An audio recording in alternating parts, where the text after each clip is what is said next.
Hello, everyone. Welcome to Random Encounter 288 or 288. My name is Jono Logan, and I just want to say that here at RPG Fan, we are all about love. We have love of video games, love of RPGs, love of waiting years and years and years for a game to be released, and when it finally is, it turns out to be good. So, given that this is the month of love, this episode is going to be dedicated to love, and I will probably let go of this conceit about 10 minutes in, but it makes for a fun opening. So, I want to, express my love and appreciation for our panel today. Des? Love you too, bro. Oh, thank you. And Aleks. Hello. Do either of you have any big Valentine's Day plans? Because Valentine's Day is coming up in about a week and a half now. I have none, by the way, just zero. Amanda and I never do anything for Valentine's Day, and we're totally fine with that. I would say my plans are waiting for all of the chocolate to go on sale the next day, and then just swooping it up and making a killing at work. Love of chocolate and your coworkers. Yeah, just be like, yeah, these are cheap. Don't worry about where I got them.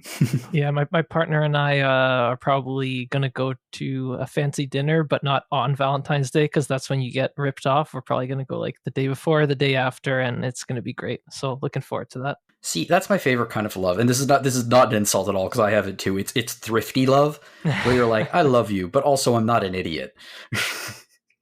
And I am going to not spend all of that money when we don't have to, and instead we can get the exact same experience for far cheaper the next day. So for both of you, whether or not you are going for a delicious, delicious romantic dinner after Valentine's Day, or whether or not you are getting all of the chocolate after Valentine's Day, much love to you. And now let's start talking about a game that Des has I would say, you've had a love-hate relationship with it for years, because we keep making you write the most anticipated for 20xdx blurb every year for it. And that is Granblue Fantasy Relink.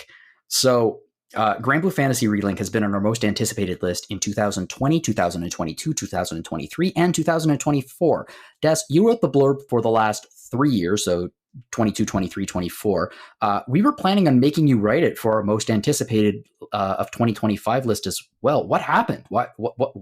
You're not going to be writing it next year? I mean, I can still write it. I pretty much wrote up one as preparation, because I was expecting this to get delayed again. There's a large part of me that still refuses to admit this game exists. So listeners, I would just take everything that Des says here with a grain of salt, because it might just be all lies or some kind of deluded fever dream based on us making him write it for so many years. I can't believe this finally got released. Yeah, it's been such a long time, and it's weird because when you think about like, oh yeah, 2016 was only 4 years ago, and then you're like, no, it's not.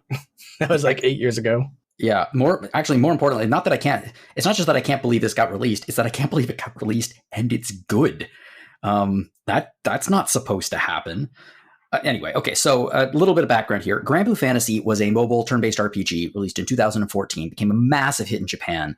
It was compared to a lot of early Final Fantasy games, though it had some rather exploitative gacha elements, which actually, I believe, caused some controversy and changes of law in Japan because of them. Anyway, the game spun off into an anime adaptation in 2017. There was a 2D fighting game named Granblue Fantasy Versus Rising that was released just a few months ago in December 2023. But the game that we were all waiting for was Granblue Fantasy Relink, which was announced in 2016 as a collaboration between Cygames and Platinum Games. Then Platinum dropped out of the project in 2019. Then presumably COVID happened, which caused likely many more delays. And then there were more delays after that. And now it's out. So Des, after 7 years, was it worth the wait? I would say it's lived up to the expectations over the 7 years, but it's hard to say if like it's worth waiting 7 years for any game. Nothing is worth waiting 7 years, but it is a good game. Yeah, and what's also kind of crazy is that it's releasing in the worst time period that it possibly could, because there's Like a Dragon, Final Fantasy VII Rebirth, there's also Persona 3 Reload, and then Dragon's Dogma is very close, and then like 5 or 6 more RPGs that are all launching in Q1. So it's like, after all this time, it has all this time to shine, and then there's just like a dog pile of every other RPG in the world on top of it. So I guess it's got something going for it when it's like still able to, stand atop that pile for until the next couple weeks. Yeah, in a weird way, it'd be like, wow, they really dodged a bullet by not releasing in 2023, because that year was packed. But then they released it in February 2024. The rest of the year is actually, I mean, there are some interesting games coming out, but at the moment it's fairly barren. We talked about that last week actually, but I suspect that come not E3 2024, we'll be seeing some more big releases announced. So let's just talk about Granblue Fantasy Relink and not the massive amount of baggage that comes with this game. You mentioned in the review that it blends together a lot of different action RPGs, Ys, Tales, Monster Hunter. You also said that you enjoyed it more than Final Fantasy 16. And you liked 16 as well. So what about this game? If you like any of these titles, any of these series, what about this game will make you want to play it? So I think one thing is that when it was first announced and we talked about like Platinum Games being on it, even though Platinum was either kicked off the project or stepped away, this still feels like 100% of a Platinum game. And so if you like character action RPGs or just, action RPGs in general, like this takes a lot of elements from like Ys and Tales and Monster Hunter, and even stuff like Final Fantasy 16 as well, which we can talk about a little bit later. But it just kind of combines everything and feels like a greatest hits while still having like its own identity to it. What's also interesting in terms of like identity is that there's so much crossover in terms of the like mythology that they pull, because like they pull a lot of our mythology from Earth, like Final Fantasy does. But there's a lot of crossover to where you'll be fighting some of the same name characters, like Skarmleone from, I believe, Final Fantasy IV. I believe it's pronounced Millen. Millen? It's Millen. Sorry, that's a Final Fantasy II joke. But it's kind of funny that this, and I do mention that I liked it a lot more than 16, and I really like 16, is it kind of feels like everything I wanted 16 to be, and I can elaborate that on a little bit. But it just combines everything and feels really good while being a very like tightly paced and just kind of like frantic action game that feels like Platinum made it without having the Platinum weirdness to it. Do you need to play the original game to enjoy this? Because it's technically not a sequel. It's not even it takes place in the same world as the original. So are there any like crossover characters or areas, that kind of thing? So you don't have to play it. So what's interesting is that even though it's a sequel, it's kind of far along in the storyline to where everything that happened in like Granblue, the mobile game, and the fighting game, you don't really have to know. I went into this knowing extremely little. All I know is that my two favorite characters from the fighting game, one of them's in here and the other one's not. So what's also kind of nice is that, and I mentioned it in the review, is that you don't have to know anything. And the glossary system is very useful to where you can just press square real quick and be like, what the heck is Tempeal? What is this church? What is this person? I love when they include that feature in games. Yeah, and in Final Fantasy 16, it helped a lot where you can just pause real quick, see what this flower is, who this person is. So it really helps with trying to understand the world. But the best part about Granblue is that they have these little fate episodes to where you get either like a short story, it's usually like a minute or two, from the perspective and voice of the character that kind of says like, here's who I am, here's how I got here, here's how I joined the crew, and here's what I'm doing now. And then it kind of goes a little bit further into what they're doing during the time that the actual story in Relink is going down too. Because not all the characters in the game, there's like 19 or 18, they're not all in the cutscenes, because that would be crazy, because a lot of them are very highly produced, pre-rendered cutscenes. So they can't account for every configuration. So it is a little bit weird, but they do the best they can, and I think it works great. How is the story? It's pretty good. Actually, what did I give it? Let me scroll down a little bit. I think you gave it a 90. Yeah. So the character interactions, so I'm also including kind of the backstories of the characters, because some of them are like kind of heartbreaking. Like there's the guy with the eye patch and the beard, if you've seen him. Eugen, he's a sharpshooter and he's like 50 years old. And so it's great to have like an older... Wait, is he 50 years old, or is he like RPG 50 years old? So he's like 27. Quite literally 50 years old, but he looks like RPG 27, if that makes any sense. So you know how Sid from Final Fantasy is like what, 30 years old, and he's got like achy back and a cane. He looks like he's 50, yeah. Yeah. So the opposite of that. Yeah, so he's kind of a mixture. But when I was reading his backstory and, kind of getting the story from him in first person, it's kind of a little bit heartbreaking on like what happened to him. And he's the last character that I thought I would care about because he's kind of just like, oh yeah, I'm the drunk. And then you kind of find out why, and you're like, oh, well, sorry, dude, but we'll get through this together. Reason to be. Yeah. So it's been really interesting to kind of get the backstory in pieces of every character and then going through the game itself. But the story overall, I thought it was pretty great in how it characterizes all of the like characters, especially the captain and Lyria, who's the blue-haired girl. Mm-hmm. So overall, it was really interesting. It felt a little tropey at times, but it felt like a fresh spin on the trope of like, we're going to open a gateway to the gods kind of thing. So it does a lot, and it still feels like it's taking these elements from these other games and just, putting its own special touch on it and being like just different enough to where it feels familiar, but also kind of fresh.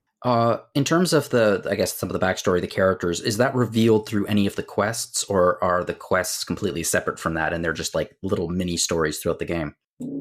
So it is, you kind of have to go into the quest counter, and there's a little thing called fate episodes.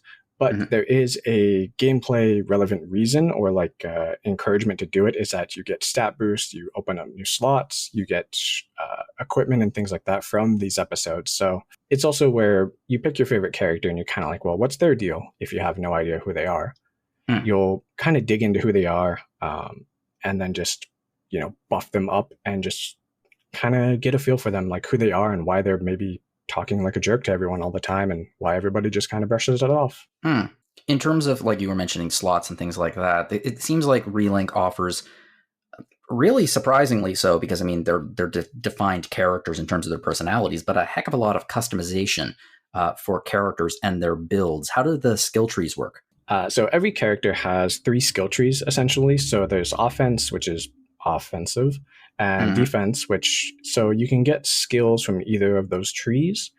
And so it also depends on, like, if one character is more of a tank who kind of takes more damage and heals more and has higher defense, a lot of their skills might be based on the defense skill tree. But you also have a skill tree for your weapons, but it's not really a skill tree, it's just a straight line. So you can put points. Skill branch. Yeah, skill branch. So it's like a skill tree with 2, trunks and a branch. But you can put a lot of points. Basically a dead tree at that point, really. Yeah. But what's also interesting is that the weapons, so I believe there's 7 or 8 different weapons for each person, and each weapon specializes in a certain thing. So one might be based on critical hits, one might be based on defense, one might be based on like stun damage. So you can level them up, and some are a little bit stronger, some might specify in certain like areas. So with your skill tree, you can kind of tailor your character out to be a little more focused on offense or defense, and then eventually you'll have everything. But then with your weapons, you can kind of tailor your style a little bit more towards like crits and things like that. Like one of the characters I mentioned in the review is Cagliostro, who is an alchemist who is very old, despite her appearance, but she keeps transporting herself into new bodies. But she starts with a fairly high crit rate. So I decided, screw it, I'm just going to go full on crit with her. And it paid off very well because I just kind of tailored everything I was doing towards that. But if I had a different weapon, I can tailor her towards stun or make her drain HP or heal the party. Just all of this customization around a character that is like a known quantity in game of like, it's kind of like making Cloud or Tifa do something they're normally not supposed to do. So like if you want to make Tifa a healer, for example. So you can definitely do that kind of thing. Can you respec after you're done, or are you locked into one path once you start? So you don't have to choose either tree, but I haven't checked if you can get your points back. But everything's cheap enough, and you get so many points along the way that you can just get everything. And so you don't have to pick offense or defense. It's just more like when you're unlocking, do you want to focus more on offense first? And then you can go back and get the defense ones. But what's also interesting is that a lot of the trees, the 2 trees, you get them in chunks. And so you only get about 50% of the skill trees. until you hit credits, and then the rest is opened up way later in post game. Oh, okay. You mentioned in the review something called the sigil system. Yeah, so those which is another way, I guess, to develop your characters. Yeah, so you'll get sigils, and they're just things that you equip to your character, and they might do more crit or hit more damage to weak points, or you might drain HP, you might charge faster, or you might do more damage with charge attacks. So there are a ton of these sigils, and you level them up, and you can also just kind of, I believe it's as you're using them, you can level them up. So like the more you fight with, your critical sigil on, it'll rank up and be stronger and stronger and stronger, or you can get materials and just rank it up yourself. So with the Fate episodes mentioned earlier, you can get more slots to set more things up. So you kind of learn about your character, get more slots, and then just kind of make them like a walking like death machine. See, I really like that. I like the idea of being able to upgrade your, I guess in this, their sigils, but accessories, for example, with you. So you do grow attached to certain accessories after a while, and that you don't need to leave it behind. You can bring it up to your level. I like that. Yeah, and with the rarity, there's going to be the common, uncommon, epic, legendary, all that jazz. They have certain caps, so you might have a sigil that's like charge damage up 20%, but it only caps at level 7. So you might be on the hunt for maybe a higher rarity one that has a higher cap, because once you level it up, you'll maybe do 30%, 40%, 50%. The numbers get really big later on. So it is kind of nice to spec in that. Or once you're done with it, like maybe you found a better one, and then you think, oh, another character on my team could really deal a lot more damage if I give them this charge sigil as well. So it's kind of nice to give your other characters hand-me-downs, or maybe just kind of retool the system, because maybe you got something nice and shiny that sounds better on paper. So it's a really cool system to kind of keep you experimenting and then being rewarded for trying new things. Well, the end point of all of this, of course, is to prepare your characters for battle. And this is an action RPG with party, so it's a party-based action. It's a party-based action RPG. How does the combat system here work? You mentioned that it's super, super fun. I think you mentioned you enjoy it a little bit more than Final Fantasy 16's in a way, which is saying something, because Final Fantasy 16, as I understand it, is the combat was the best thing in that game. Yes. So 16, the combat in 16, it kind of felt like you were playing Devil May Cry by yourself, and then the AI was just kind of there helping out a little bit. Mm-hmm. In Granblue, it kind of feels like you're all contributing towards something. So the combat is like you have your basic attacks, your heavy attacks. But what's interesting is that every character plays completely differently. So like in the screenshot in the review, you might see the captain or Jita, and then Catalina, Oregon, and the mage Io. So they all play like from their completely different games. So like Oregon is the sharpshooter. He can just jump into third person mode, throw grenades, shoot them in midair, set all these status effects. While like that's really cool. Yeah, and while like Catalina, she's kind of a little bit more focused on like ice attacks and being like the tank, but she can also summon like this ghostly specter thing called Ares and share her buffs with the party. So she's very different than the rest, and her combo systems are completely different than like the captain, who's kind of your basic hack and slash light heavy kind of character. But the captain has their own system as well, where the more combos they do, then their skills get stronger over time. And then like the mage, for example, Io, she can charge her attacks, she can charge and then quick cast into other things. She can set down like a little glyph on the ground that grants people the ability to not get interrupted. So there's just a lot of different gameplay styles, and so that's only 4 of them out of the like 17. That's a lot. Yeah, and some of them are more technical than others. Like there's one that I still can't really get the hang of, which is Zeta. She's the red armored, blonde haired spear user, so she's basically a dragoon from Final Fantasy. Mm-hmm. And she's based around like specific timing that I am awful at doing, and so every time I jump in the air, I'm like, I'm going to hit all 3 of these perfect attacks, because you get a reward, essentially, when you hit all 3 of them perfect. But I always fail on the second one. But occasionally I'll get the third one. So it's nice when it happens, but I am not good enough at that. With that many playable characters in the game, I suspect that I would imagine it's difficult to play them all more than, because I mean, obviously, eventually you're probably going to land upon, at least I would if I was playing this, like the 4 or however many characters are in the party that best suit my style, that I like the most, that I find the most fun. And I'm sorry, the rest of you are just going to have to wait by the pub. Is that the case here, or was pretty much everyone really enjoyable? So it's kind of like what you mentioned before, where you'll kind of settle on your party that you prefer. So one of the main 6 characters, Rosetta, I didn't use her at all until post game, because I had my party of Jita, Io, Catalina, and then I was using Cagliostro, the alchemist who does all the crazy stuff. And so I was just dumping points into my current party, and I kind of set some people by the wayside. But once I started just kind of experimenting and testing out Rosetta, her playstyle is just wildly different, to where I couldn't even like guess what it was. So essentially the way that she fights is she's all about roses and thorns. And so you can plant roses. Hey, we're back in the love theme again. You tied it in. It's all about roses. It's all about love and roses. And so she kind of sets these like roses down on the battlefield, and then they attack the enemies and then draw the enemies towards them. But then the roses level up and then they explode. It's like playing a tower defense game in the middle of like playing an action game as well. So everyone's like weird, and it's really, really exciting and fun. Which character do you find? Okay, let's go with the love theme. Which character do you love the most? I think Io, the little mage, because she has all these wild like charges, but her, like in terms of gameplay, she's one of the most fun along with Cagliostro. So I've been on this like kick lately of playing mages in games, because I've spent so much of my life playing like the dual sword assassin in pretty much any game that I could. But it's been really interesting to kind of see like what kind of power you could wield in like a magic class. So just being able to set these like giant tornadoes and status effects, which I'll also get into later regarding Final Fantasy 16.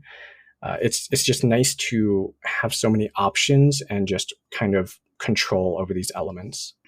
But there was no character that I disliked, but granted, I've only played about 8 or 9 of them, so I've still got a long way to go before I find out if I really hate someone's style. I know it's a fairly common name, but whenever you say Cagliostro, my mind immediately goes to Lupin the Third, the Castle of Cagliostro. Have you ever seen it? I have not, but I know Cagliostro from, I believe, Symphogear, which is basically magical girls and giant robots combined into one almost. But that's a story for another day. Pretty much everything is. I am not a fan. I don't dislike anime. I'm not a fan of anime, but I do have to admit, Castle of Cagliostro was a damn enjoyable movie, and I think it was one of Miyazaki's first films, actually. It's great. Maybe even his first. It was a lot of the style of it was apparently an inspiration for a lot of action scenes in movies. It's said to have one of the best car chase scenes in movie history. I am going to note this down. It's great. It's really great. It's a 1979 anime, and it doesn't look like it. It's pretty damn fresh. I really enjoyed it. I watched it a few years ago at the cottage. Every year, Amanda and I go up to the cottage, and we would just watch a Miyazaki movie. I mean, we would watch a bunch of movies while we were up there, but every year we would watch at least one during the trip, and that was the one from a few years ago. And now we are out. Well, until the new one comes out on DVD. DVD, what is this, 2007? Until the new one comes out in some form of digital. There's something about like late 70s, early 80s anime that like has a certain look to it that I like. So I'm very curious what this looks like now. Yeah, actually, that's a fairly decent way to pivot into the graphical style of this game, because it is a very, very pretty looking game. Like on the surface, it does just look anime, but the style of it, I'm trying to figure out how I'd describe it. It looks like almost a cross between Breath of the Wild and Dragon Quest 11, but with a slightly more painterly style to it, a little bit more watercolor. Yeah, that would work. Maybe with a touch of like Tales, Tales of Arise. So it's kind of like a mixture of all those, which then lends into what the whole, I guess, thesis of the game is, just that it's a mixture of like every JRPG in the best way. It's a gorgeous looking game. Yeah, and so what's also interesting is that the backgrounds are, like the skybox, you'll see like these, it looks like a painting, like, I wouldn't say a Bob Ross painting, but it gives me the same feeling of like seeing a Bob Ross painting of like, this is really pretty even for how like basic it is. We're going to put a little mage over here. Yeah, just a happy little mage casting happy little fireballs. But yeah, like the visuals are like even on PS5, running it at like 1080p because I don't have a 4K TV yet. It looked gorgeous. Everything in motion, just it runs at like 60 frames a second too, so it's smooth and just kind of buttery and looks really nice. It's very pleasant to look at. And so when you're running through like the desert or snowfields or even the volcano, everything just looks nice and it's all popping at you like it's trying to grab your attention. So there were a lot of times that I stopped to just kind of look around both at the skybox to kind of get that, Bob Ross nostalgia and just kind of get like just how everything looks like a playable anime. It's just very smooth and bright, and I really like how it looks. It's very, very pretty. How outside of the graphical style, because the game looks gorgeous, how do you feel about the design of the game in terms of like, I would say the UI in terms of, because I've watched some of the combat and it can get a little bit busy, not like super, super unbelievably busy, but it can get a little bit busy with all that's happening on the screen. How did you find it was its user friendliness was for its UI? I thought it was pretty smooth and just like easy on the eyes. There is a lot on screen, but it's not like a Xenoblade screenshot to where you have maybe a fifth of the screen where you can actually see what's going on. So with this, it just kind of looks nice, easy to read. Everything that's there is there for a reason. So it can look busy, but when you're in the middle of battle and kind of focused on what's going on, nothing feels overwhelming. So you can just kind of look over, check your link gauge. You can check your HP. Everything feels the right size and it's not too intrusive. So I think they did a stellar job on just kind of the UI in general. And just the look and feel of it is very kind of cohesive and it fits into everything as well. So like when characters are talking, you'll see the little portrait of them down in the bottom. And it never feels jarring or out of place. It all feels very well thought out. One of the defining parts of Granblue Fantasy, the original Granblue Fantasy, was the music. Much of it was composed by Uematsu, which is one of the reasons I think it was compared to early Final Fantasy. Now, I don't believe he composed the music here, but that's a pretty high bar to live up to. How's the music for this game? So with Uematsu, I believe he only worked early on, like you said. So his protege, Narita, has done, I would say, the vast majority of the soundtrack here. And it's great. I really like the music. It kind of fit perfectly. And I've had a lot of the tracks stuck in my head. But even though I'm very high on the music and I like it, I can't name like a song versus like if I'm listening to like an Atelier Games soundtrack where I can be like, oh, this is, this exact song that plays at, this point in the game. So it's definitely very good. It's hard to say it's great, but it's not like the greatest thing you've ever heard, if that makes any sense at all. Like, and there's no bad songs. Everything feels good. They make the battles very exciting. The towns feel really like just kind of wholesome and welcoming. But they do get stuck in your ear, or like as earworms do. Yeah. But I couldn't name a song. It sounds like that's actually not necessarily a bad thing if the music fits the game that well and there's nothing that takes you out of it. If it creates a feeling that really immerses you in the world, then the composer's done their job right. Yeah, and it does feel like all the music is very fitting with the world, but it's not something that I would put on the OS or the soundtrack to. Versus like Final Fantasy VII Remake, where I will just put on the soundtrack because it's so wildly varied and crazy. And also it's got like, 20, almost 30 years of nostalgia. So yeah, we're going to be getting another dose of that in about a month. Yeah, I'm excited. Yeah, I think a lot of people are. So how much game is here? Because I just finished Like a Dragon Infinite Wealth, and I honestly don't know if I could handle another 100-hour game for a little while. What are we looking at here in terms of just how long would it take to play the main quest, and how much post game is there? So this took me about 19 hours to beat just the story. Oh, that's great. One of my friends beat it in about 12 and a half, but he skipped a lot of the optional boss fights. And so the story itself is very well paced. It's very quick, very nice. But the post game is where everything else is, where you're playing like these optional quests. You're doing kind of the part 2 of the story, like an epilogue in a sense. So if the first 20, we'll say, is the story, the second part would be the other 80 hours if you want to just kind of go through everything, unlock all these difficulties, fight new bosses, play with your friends.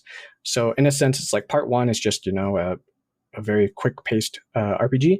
Part 2 is like Monster Hunter, to where if it clicks and you love it, you're going to be spending 100, 200, 300 hours on this. That sounds like a decent value for your money, especially if it clicks with you. Yeah, I saw some people a little upset. Well, not upset, a little disappointed by the story being so short, but I thought it was perfectly paced and it didn't feel like it was overstaying its welcome. And I was very happy with it being just as brief as it was, because now I can focus on the other parts of it that I really want to dig real deep into. That's super important. And frankly speaking, I am absolutely delighted that this game lived up to your rather long-lived expectations. I'm still slightly unconvinced that you actually played the game and this is just some like massive prank by Mike Salvato. And I'm the only one who can see this review. So this is just all the most anticipated 2026 article that I've written. So it's all theoretical. We're just going to publish this for next year's feature. That sounds like a good reuse of material. Yeah, and then I did talk a lot about Final Fantasy 16. So I guess before I get yelled at by people, is named Zach. Yeah. So I think Zach and I were both very high on 16, but there's a lot of things that it doesn't do that I kind of want. So I'm a big fan of like status effects and conditional attacks of like, if enemy is poisoned, do this, or, if slow, do that.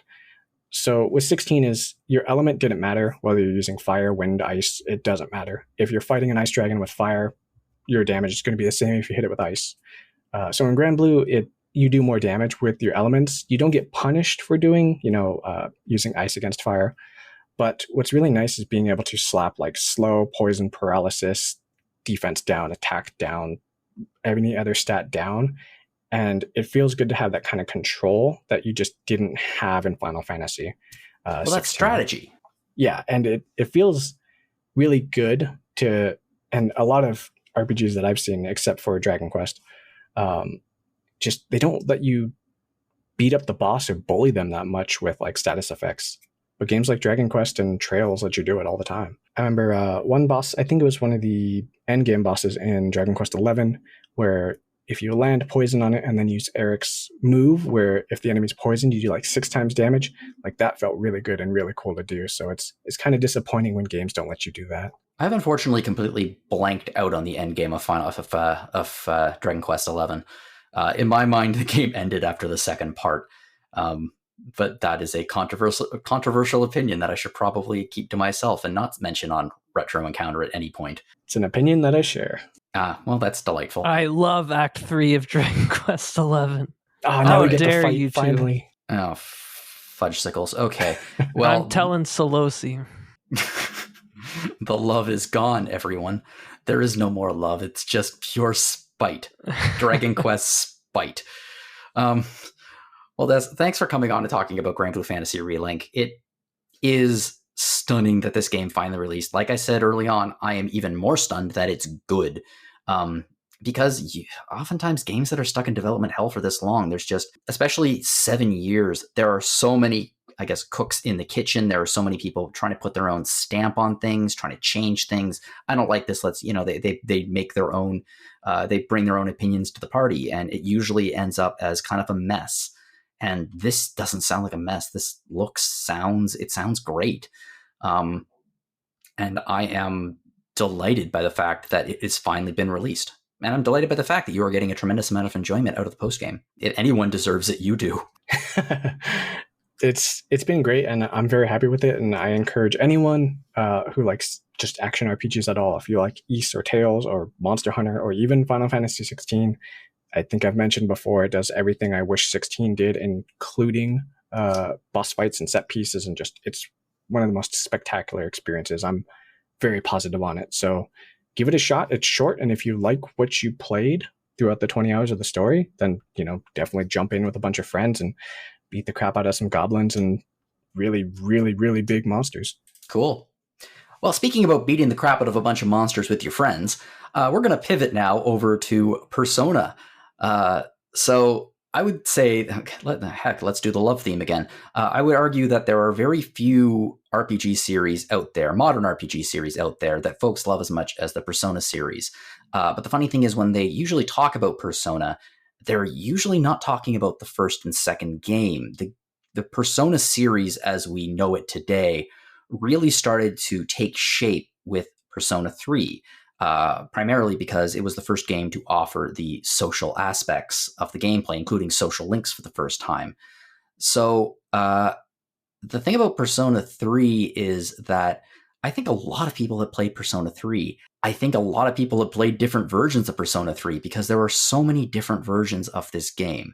So there's the original, which was released in 2006, Shin Megami Tensei Persona 3 for the PlayStation 2. That was the original game. Then there was Persona 3, either FES or FES, which was released a year later, and that added in a ton of extra playable content. There were a bunch of other changes. There was a bunch of epilogue story content. Then the version that I think most people might have played is the Persona 3 Portable for the PSP. It was released in 2009. And I guess you could say it was an abridged version of the game. It cut all 3D exploration out of it. It cut out animated cutscenes, but it also improved the battle system by allowing you to control the entire party. And uniquely in the Persona series, and with much fanfare, they allow you to play as a female protagonist. So now we have a brand new version of the game, which many people, including the person I'm about to talk to, says is kind of the definitive, this is the version of the game you should play, and that is Persona 3 Reload. It is a remake of the original version of the game, so there's no content from any of the other versions, which unfortunately means no female protagonist option. However, it seems like this remake, Persona 3 Reload, lives up to the sky-high expectations set by Personas 4 and 5, and it delivers a game which lives up to the original while also bringing it up to the standard set by the more modern entries of the game. Now, Aleks, you have some Persona 3 experience, right? Actually, my first question for you is, how do you pronounce it? Is it FES or just FES? I go with FES, but it depends on what state or province you're from. Because FES means butt in French. So whenever I say Persona 3 FES, I'm like, okay, so FES. We'll go with FES. Which version of the game did you play originally? I originally played... So it was actually a bit complicated because... What's possibly complicated about the complete thing I just described? Well, it's complicated. So I actually started... I tried Persona 3 Portable when I got a PSP. And I hacked it, and I got it for free. So I gave it a shot there, and... That's not allowed, by the way. You shouldn't do that. Sorry. It's only allowed on the DS. I mean, no, it's not allowed. My bad. So yeah, I tried Portable on the PSP, and the whole lack of an explorable 3D space for the game world just kind of put me off. I was really excited to finally play Persona 3. It was on my radar ever since it originally came out on the PS2. But I was a little kid who didn't have money for games, and I probably wouldn't have been able to purchase a mature rated game under my parents' guidance at the time. Mm-hmm. So I played Portable in secret with my PSP. One of the advantages of that particular console. Exactly. And so I had a really interesting time with it. I was really invested in how are they going to incorporate these social sim elements where you spend hours of the game not even without any even potential to run into a monster, and you're just interacting with characters. That was so cool and fresh and appealing to me. Yeah, it's one of the reasons I like JRPGs in the first place, is because you had this party of characters and you got to hang out with them throughout the game. So Persona 3 just had an immediate appeal for me. But I didn't like the visual novel kind of format. I've grown more into liking visual novels and things like that in recent years, but at the time it was a bit of a turnoff. So I soon was able to get Persona 3 FES on my PS3, and I pivoted to try that out, and I liked it a lot more. Even though I wasn't able to control my party members, I justified it to myself, being like, well, they're their own people. They get to choose what moves they want to do. But in hindsight, it's just like pretty unfortunate game design that leads to some frustrating situations. But regardless, I really liked FVS. And it is my preferred version out of the two. And so, yeah, that's kind of how I got into the series. I then tried Persona 4. Didn't really hit the same way for me, because the thing that really resonated with me about Persona 3 was the cast, and like how like they weren't necessarily all like friends, but they were like brought together to fight these supernatural shadows that were emerging from this spooky tower called Tartarus. And I just loved the dynamics between them. They felt like such a believable cast to me. It was really like blew my mind as a whole party.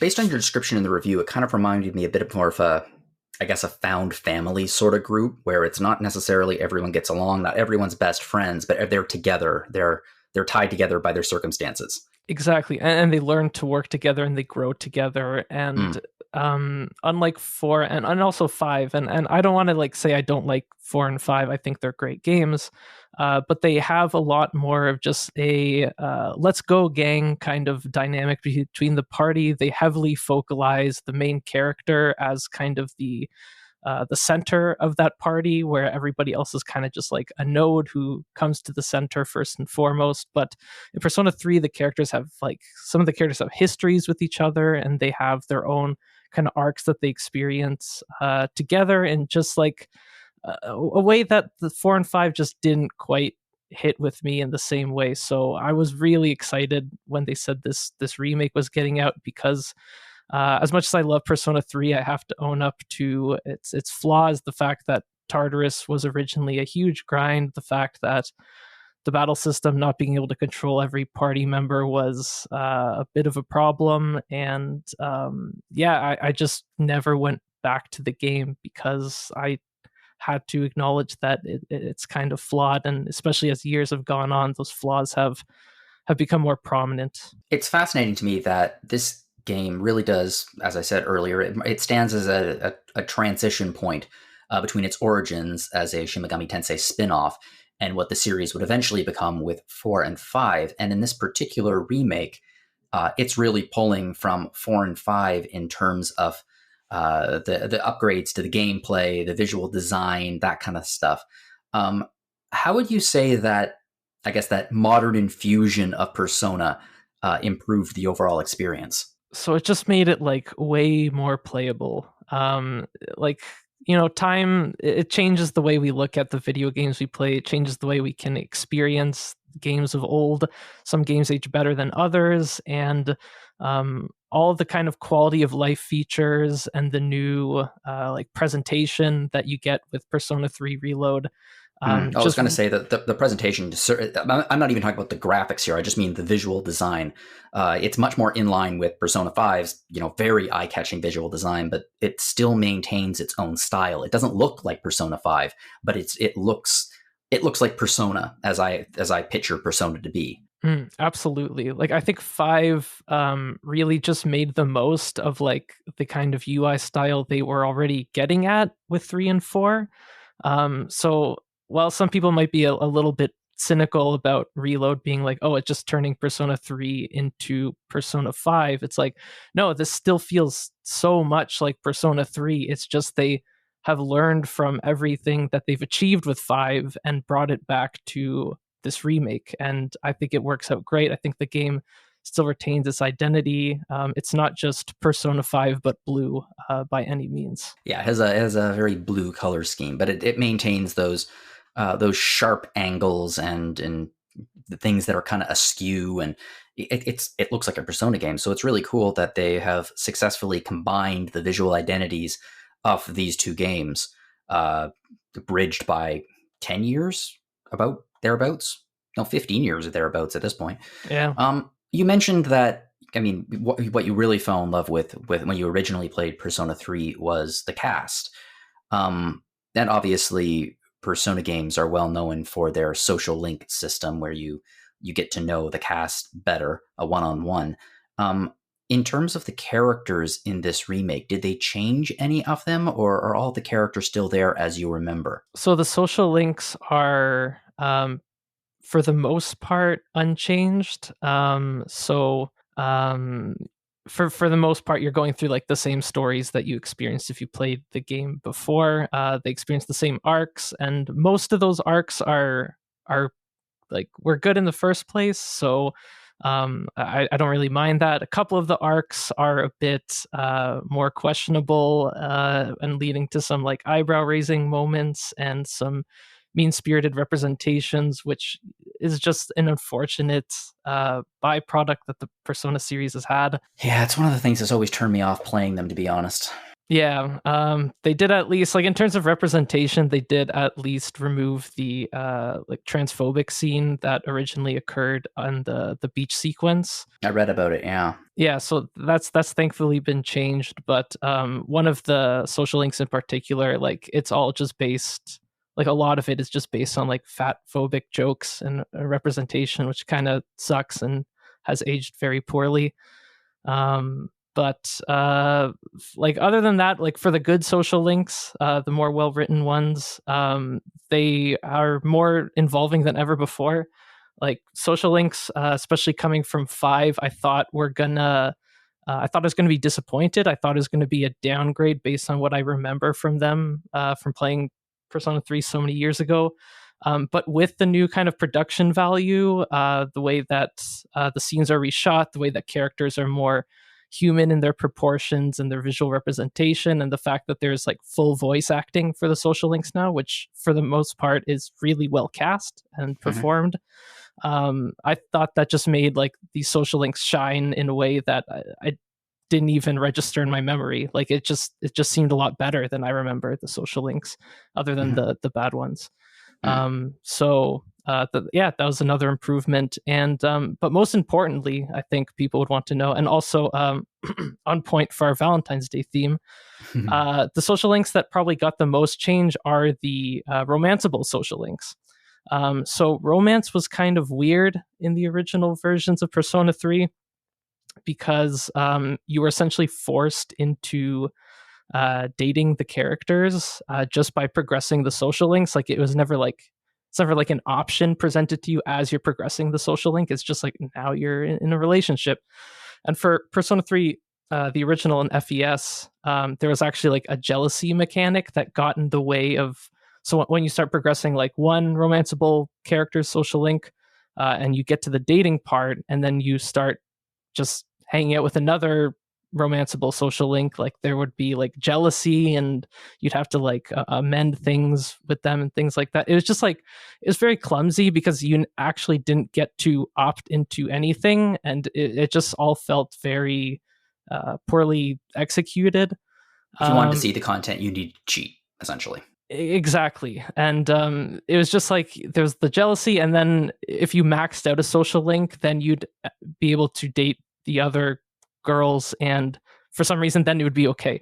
So it didn't really make any sense at all. Now they revamped those social links so that once you get to level 9, which is the penultimate level, you get to the game gives you an option to profess your love, or just to kind of remain friends.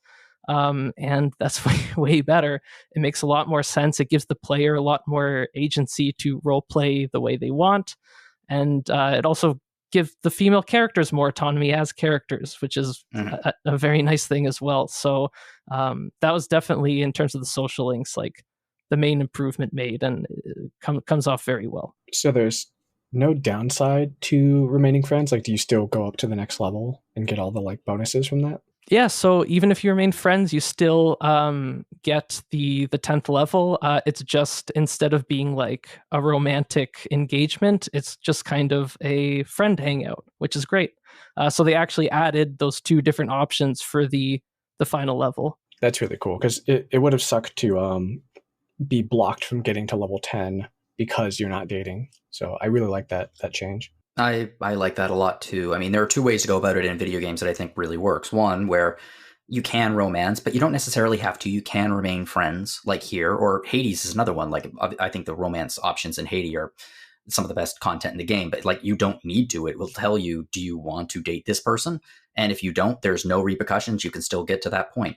Or like, I don't know, the Fallout 4 version where polyamory is cool and your partners know about each other and they're fine with that. It just kind of doesn't make you into a scumbag liar. Whereas some games do, and just to see all of the content. And I always find that to be a little bit gross. Absolutely, yeah. Anyway, well, that's a big quality of life fix. I would say that one of the other big quality of life fixes in this game, based on your review, is Tartarus. So this is the central dungeon of Persona 3. It was a bit much for many people in the original, I say the original game, and its remakes.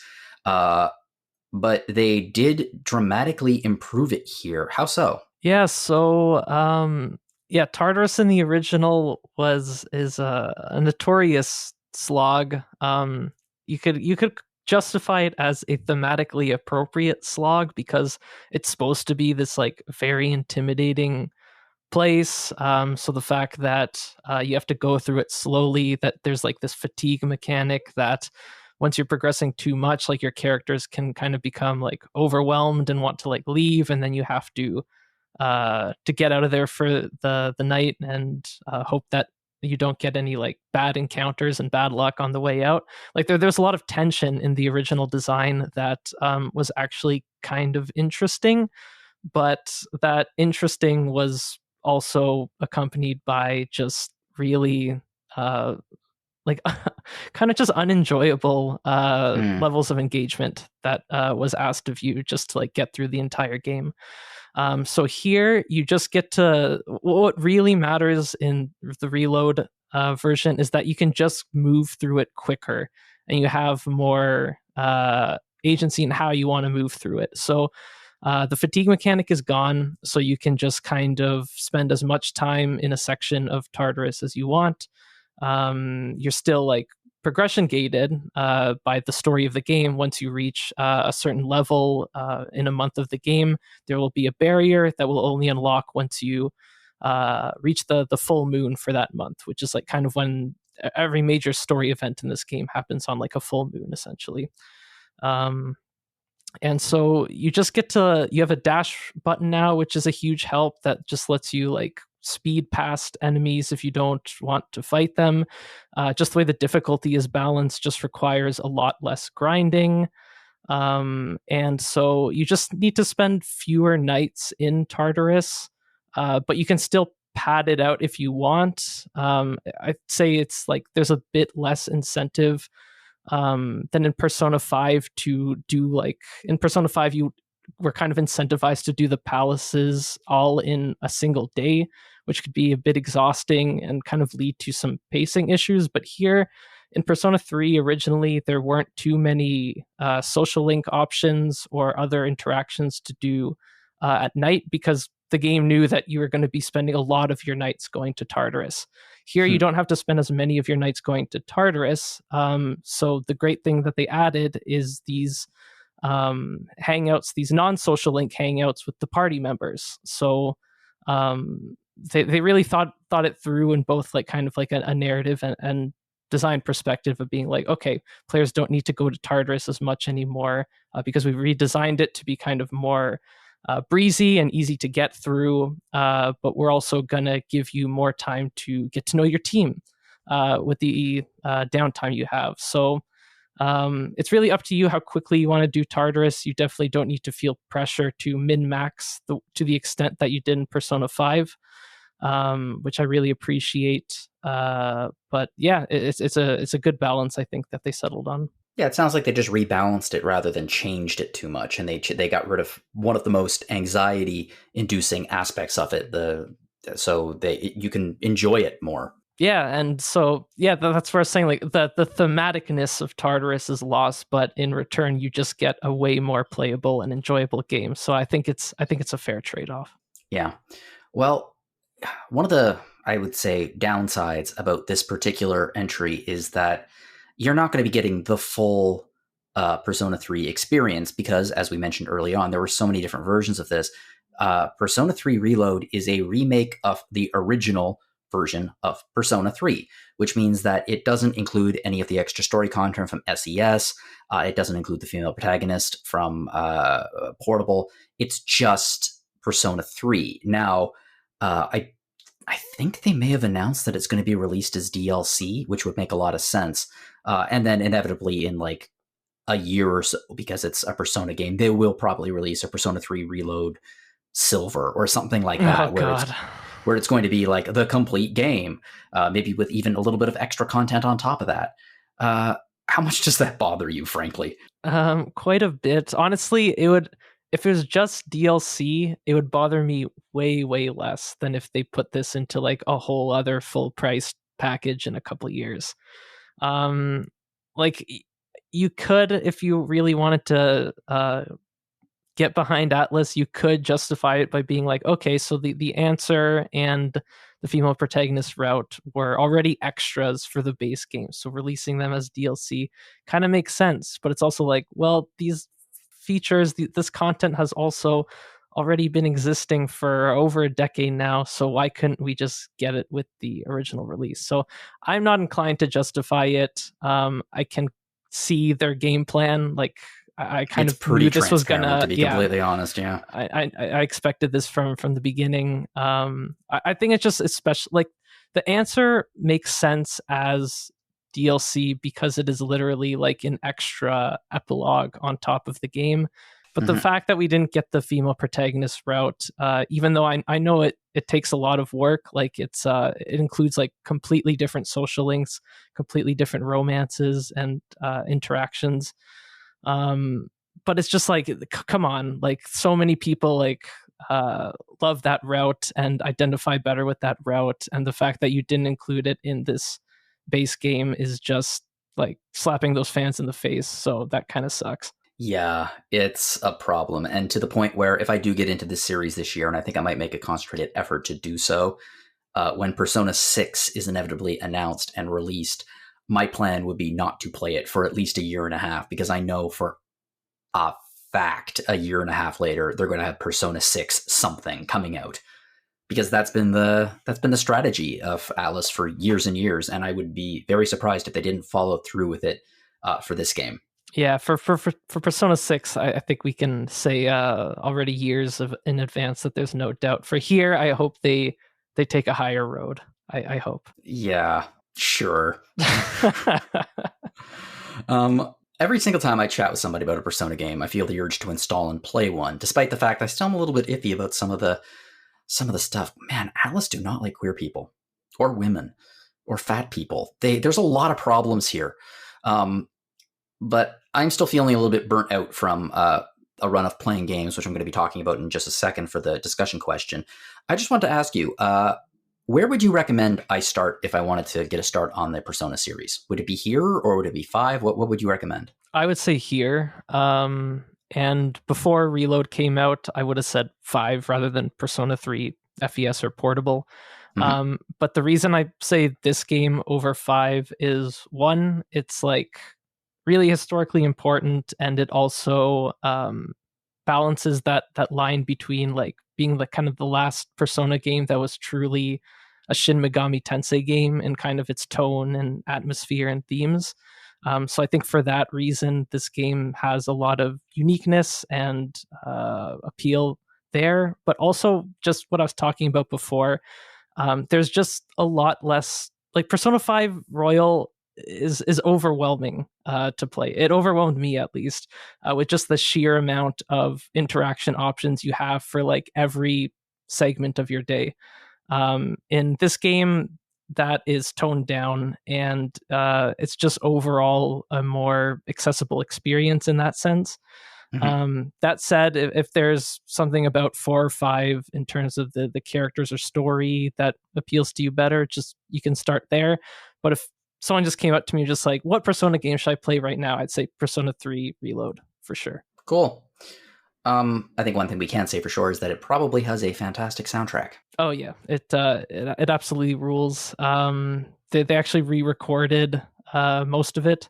And I personally think it's great. There are aspects of the original game's soundtrack that were very like mid 2000s edge core, Mhm. but they kind of ironed out some of those edges, and while still retaining like a lot of the soul and style of the original soundtrack, in a way that I think it just sounds better now. So yeah, the soundtrack is absolutely amazing. Go listen to it even if you don't play the game. All right. Well, I'm going to move on to the discussion question so we don't run too long in this episode.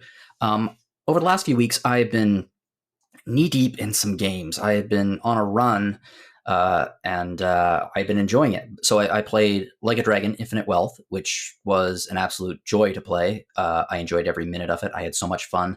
If you get a chance to, check out my review. Then I turned around and I finished a game that I started in 2023, which was Power Wash Simulator. Now, I would argue that Power Wash Simulator was not fun or even super engaging, as I was watching YouTube videos alongside it the entire time I was playing. But I will say that it was extremely relaxing to play that game. And then I pivoted again, and I played a game called Astalon. It's a 8-bit inspired Metroidvania, and it was so good. It really it hit me in my nostalgia place. I felt very nostalgic playing that game, so I enjoyed it on that level. And then I played Far Cry 6, which I would not describe as fun or enjoyable, but I would describe it as engaging. I would describe Far Cry games as very engaging. So here's my question. I want to get your takes on this. Enjoyment of the game. Enjoyment is kind of a catch-all term, and I don't think that it tells the whole story.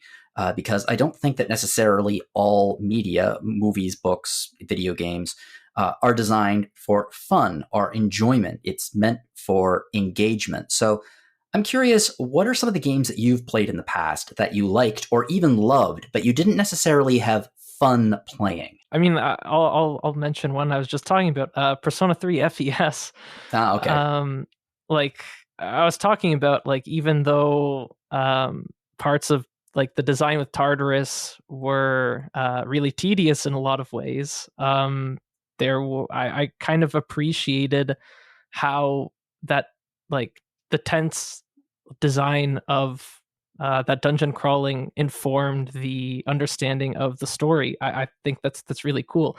Like one of the things I'm looking for when I'm playing a game is like interesting like narrative design choices. So like how does gameplay support like what is happening in the story? And that was an element of the game that I thought worked well. And even though it wasn't very fun, it made for a like meaningful kind of experience. Mm-hmm. And yeah, I agree that fun is just like it seems to just be like a relic of measuring a game's quality that we've just been stuck with ever since like the 90s when I was reading Game Pro, and like the main score was like fun factor. That was what determined a game's quality, was its fun factor. But yeah, how much fun do you have playing it? Yeah, but I think there's so many ways, especially with like narrative design, that games can just be meaningful and try to give you like an experience where what you have to do in the game, what the systems are, and how that's contextualized by whatever the world is, whatever the story is, makes for like a unique expression of meaning that can only happen in video games as an interactive medium. So, I mean, like another game that I'm coming off of kind of fresh, Planet Laika, which we talked about like a month ago. That is not like a quote unquote super fun game, but it's interesting as hell. Yeah, it's fun. It's fun to talk about. It's really interesting to play. It's interesting to think about. And it just knows what it's doing, and it's confident in how it's executing it. And it knows what it's doing. Nobody else does, but it knows what it's doing. And you can, even though you don't know what it's doing, you get a sense that it knows, and that's really all you need. So yeah, I think that we can look at games and appreciate them for so many different things. Fun is one of them that we shouldn't like downplay. Like I could still pick up like a Mario game and say it's like one of my favorite games that I played all year. Oh, yeah. But there's just so many different other ways that we can be talking about games that we don't need to limit it to fun equals quality. No, absolutely. At some point this year, I am going to pick up Super Mario Wonder, and I have an odd feeling that I'm going to have a ton of fun playing it because it's a Mario game. That's what it's for. Exactly. it's not going to make me feel the deep things.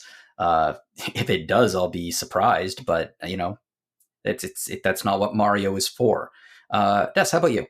For me, like fun, I think is just kind of like what kind of positive emotions does it like instill in me, and engaging is more like, does it make me think? Do I have to like sit up and just kind of like focus on it and put more brain power into it? So something that I think is like fun and engaging is Kirby's Dream Course. If you've ever played that, it's essentially a Kirby golf game, and it's extremely cute. It's really fun, and just doing all these like little trick shots where you're basically smacking Kirby into other enemies. It's incredibly enjoyable and rewarding. Versus like another game that I play on occasionally is Fortnite. It's fun, but I don't think it's engaging that much. It's because like I play it to turn my brain off, and if I die, I die. If I kill someone, I kill someone. Whatever. It's just kind of something to do to pass the time. But something for me, and it's no surprise, but the Atelier games for me are very fun because I'm very like, I love creating like a super crazy bomb and just dropping it on like a level 1 enemy. And I don't have to do that, but it's so much fun to see what happens. And it's like engaging where you're crafting all these things and setting their traits and stats, and you have so much control. And then just the end result, like the characters and everything, is just enjoyable. But another game that I play, and I've tried to conduct you into this cult as well, would be Final Fantasy 14, where like doing raids and stuff, it's fun and then it's not.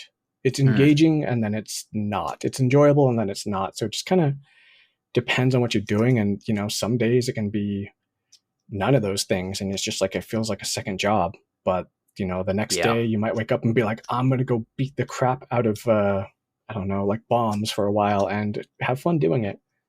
So it's subjective for everyone, but I definitely agree to where it's like fun is hard to define. But for me, it's just, what makes me kind of feel good? What gives you that like dopamine hit in your head? And just what kind of puts a smile on your face? I'll tell you that in my opinion, I'll jump on a current bandwagon, which actually is a little bit far away from us now, but I'll jump on it anyway. For me, the games that exemplify this fun versus engagement would be Remedy Entertainment.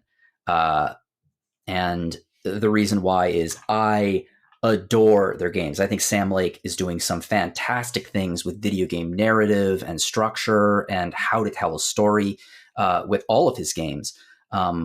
I loved Alan Wake. I thought it was an amazing experience. I really enjoyed Quantum Break, even though it's not as beloved as others. Control might have been one of my favorite experiences I've had in video games for the last 5 years. I don't think I had much fun, quote unquote, playing any of them, but I was super engaged with them. I was super into all of them, and I was enjoying them on that level, not on necessarily a fun level, because Control isn't that much fun to play. No. It's and I not, like it too, yeah. Yeah, it's not. But like the atmosphere, the feel, the vibe, the story, everything about it just connects with me in a way. So I don't know. I was just playing, like I said, Far Cry, and I was thinking, wow, this isn't fun. And it tries to be fun. It tries so hard to be fun. I felt so sorry for Far Cry 6. It was like giving me like wacky weapons, and you can like fire CDs at people, and it tries to be wacky and crazy, and it's just like, no, Far Cry, that's not what you're for. Please just settle down and let me go back to my quote unquote jungle warfare. Like, be Far Cry. Don't try to be wacky and insane and fun. You're not fun. You're engaging. Put that in the review. Just Far Cry, not fun. Given the reviews of Far Cry 6, that probably would have ended up in the box. They're not as bad as they are. Far Cry 5 had so much potential, and it was, imagine doing a game about religious fundamentalists in America and not mention gay people. What? Yeah. So the only one I have left now is Primal, which will be interesting to play at some point. But right now I'm playing something else right now. So anyway, okay. Well, I want to thank you both for coming on with me tonight and talking about these wonderful games. I'm really, really glad that Granblue Fantasy Relink got released, and I'm really, really glad that Persona 3 Reload turned out to be as good as it did. it's always really nice to come on and talk about good games.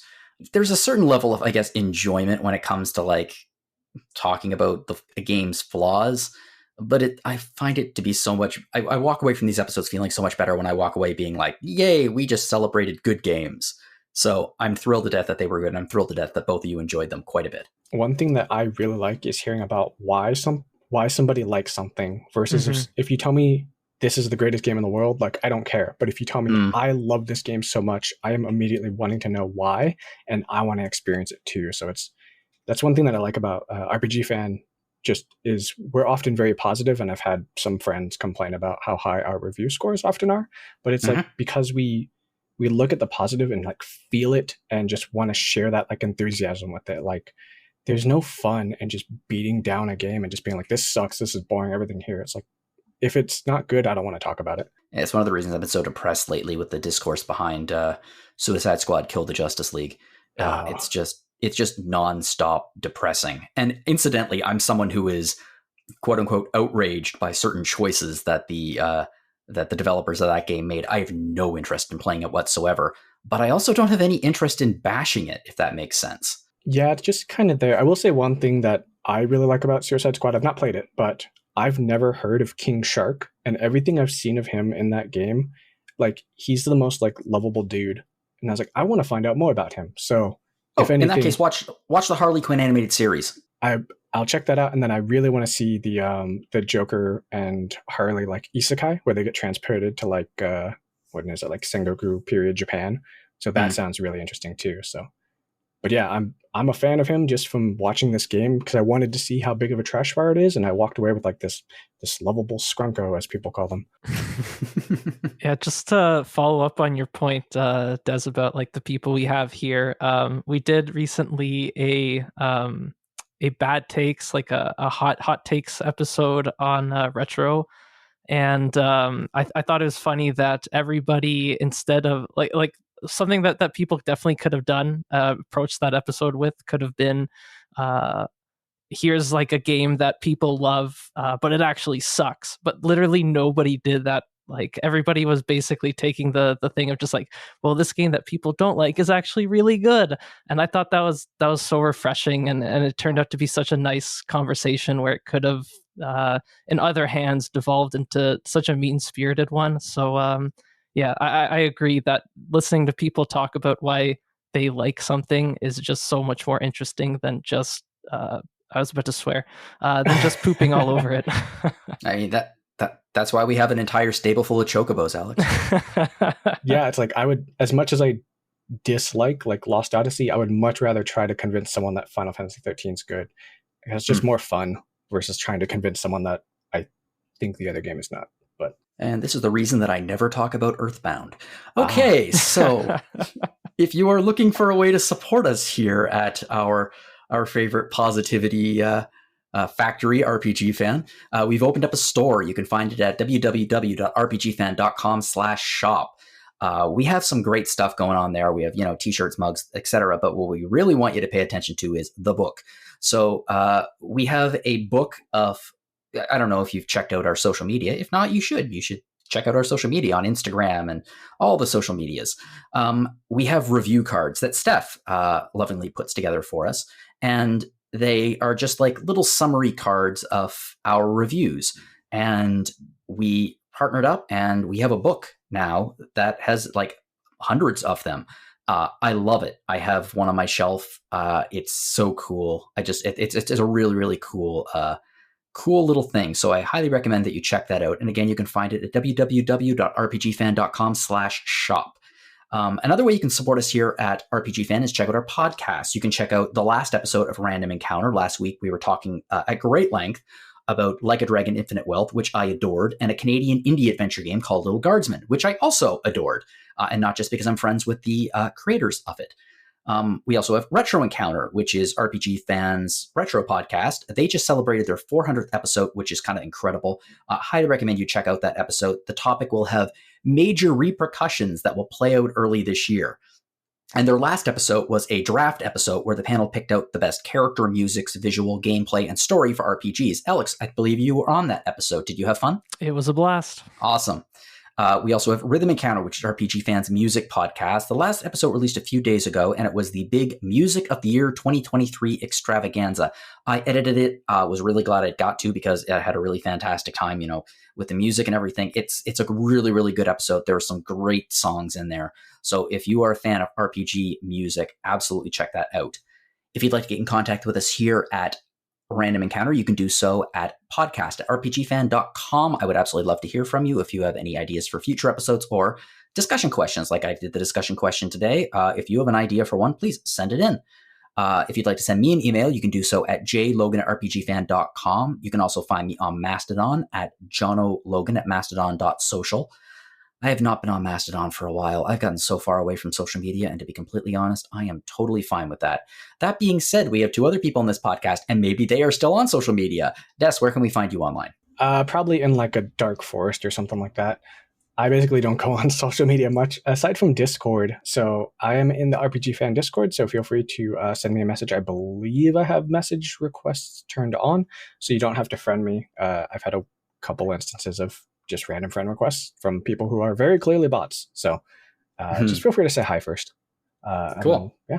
And Aleks, where can we find you online? Not on social media, but you can email me at alexfraniczek@gmail.com. Look at us turning everything off. We're the offliners. Off the grid.